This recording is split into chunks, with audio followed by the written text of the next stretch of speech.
guys, I've got my projector, if you can see. Yeah.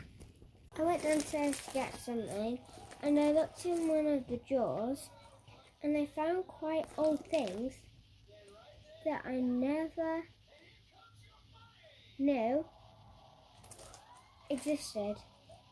Except one that still exists now. Okay, so first we got this phone. It's quite cute, but I don't know how you could type, you know?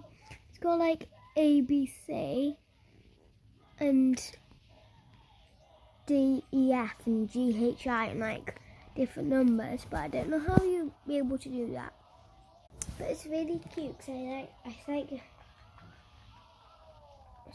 doing the noises. It's really nice and satisfying.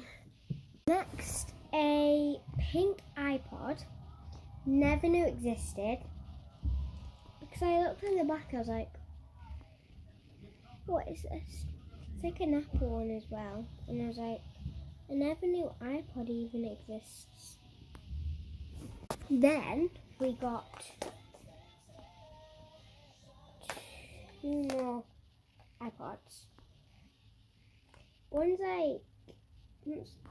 got a HP on the back, and it's like an Apple one, and this is kind of like weird.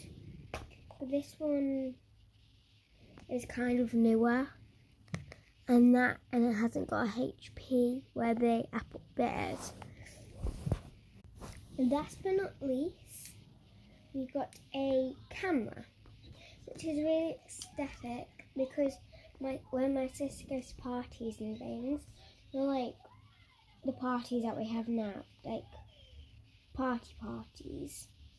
She could bring this like for a Halloween party, and she'd take like really aesthetic photos in the mirror.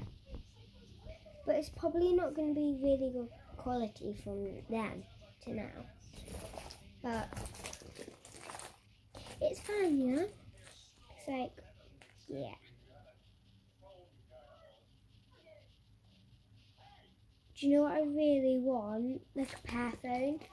Like that you get like from Victoria's. If you watch Victoria's, you know what I mean.